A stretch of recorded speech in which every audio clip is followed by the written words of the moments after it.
नरेंद्र मोदी के नाम नेहाद जमहूरी देश भारत में मुसलमानों पर जमीन तंग कर दी गई है। रियासत कर्नाटक में बाहिजाब तालिबात पर कॉलेजेस के दरवाजे बंद कर दिए गए हैं। जो भी मुसलमान तालिबा हिजाब पहनकर कॉलेज आने की कोशिश करती है तो जाफरानी ब्रिगेड पर मुश्तमिल आरएसएस के इंतहा पसंद उसे हिरासा करते हैं, उस पर जिंदगी तंग कर दी जाती है, जुमले कसे जाते हैं।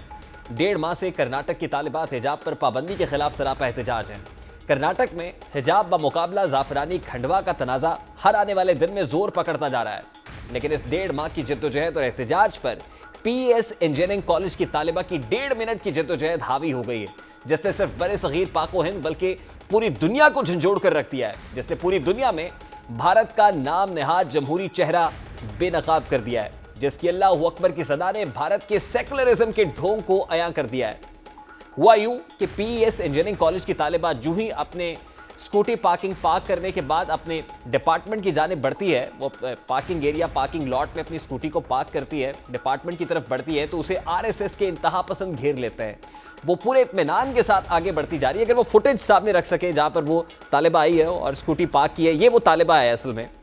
जब जाफरानी ब्रिगेड के नारे नाकाबिले बर्दाश्त हो जाते हैं तो ये तालिबा उनके सामने सीना तान कर खड़ी हो जाती है और अल्लाह अकबर के नारे बुलंद करती है। ये तालिबा जिसे पूरी दुनिया शेरनी के नाम से मुखातिब करती है, थोड़ी देर रुकती है, जय श्री राम के जवाब में नारे तकबीर बुलंद करती है, फिर आगे बढ़ती है, उसे दोबारा रोका जाता है और दोबारा नारे तकबीर बुलंद करके आगे बढ़ जाती है। गोया वो यूं कह रही हो कि मफामत न सिखा जबरे नारवा से मुझे, सर बकफ हूं लड़ा दे किसी बला से मुझे। हुआ क्या, जरा उसका एक मंजर आपके सामने भी रखता है। अल्लाह अकबर की सदाएं वो पूरी दुनिया में गूंज रही हूं, जैसे कि एक नेहत्ती तालिबा है, उसका कसूर सिर्फ ये है कि उसने बुर्का पहन रखा है, उसने हिजाब कर रखा है, सिर्फ उसका ये कसूर है। और भारतीय इंतहा पसंद मोदी सरकार, आरएसएस के गुंडे जिस तरह उस तालिबा को घेरते हैं और कैसे अल्लाह अकबर की सदाएं ना सिर्फ ये कि भारत भर के अंदर गूंज रही होंगी, हिंदुत्व के नजरिए के हामियों के कानों में यकीनन दर्द हो रहा होगा, तो पूरी दुनिया भी भारत का जो सेकुलर चेहरा है वो देख रही होगी कि भारत कितना सेकुलर है, कितना डेमोक्रेटिक है।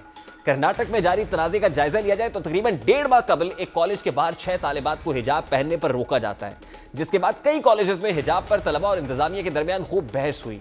तालिबात ने एहतजाज किया, मगर इस एहतजाज के जवाब में नरेंद्र मोदी की पार्टी के इंतहा पसंद हिजाब के जवाब में जाफरानी चादरें ओढ़कर कॉलेजेस आना शुरू हो गए। और जैसा कि इस मंजर में देखा गया, कर्नाटक के कई कॉलेजेस में हिजाब के हक और मुखालिफत में होने वाले मुजाहिरों के पेश नज़र वजीर आला बसुराज बोमई ने तमाम स्कूल्स और कॉलेजेस को 3 दिन तक बंद रखने का हुक्म सादिर किया है।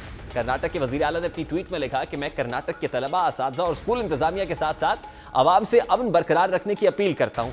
मैंने तमाम स्कूल्स और कॉलेजेस को अगले 3 दिन तक बंद रखने का हुक्म दिया है। कॉलेजेस की जानिब से हिजाब पर पाबंदी के खिलाफ एक तालिबा ने कर्नाटक हाई कोर्ट का रुख किया था, जबकि दीगर तालिबात ने भी इस बात का दावा किया था कि क्लास में हिजाब पहनने से रोकने के सबब उनके बुनियादी हुकूक की खिलाफ वर्जी हो रही है।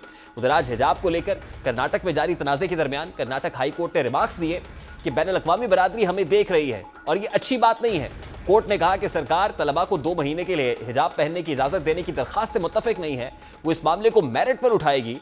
जस्टिस कृष्णा एस वीक्षित की सरबराही में कायम बेंच ने रिमार्क्स दिए कि सरकारी फैसले की मुखालिफत हो रही है और तलबा सड़कों पर हैं, सभी वाक़यात पर नजर रखी जा रही है। बेंच ने कहा कि हमारे लिए आइन भगवद गीता के बराबर है, हमें आइन के मुताबिक ही काम करना होगा।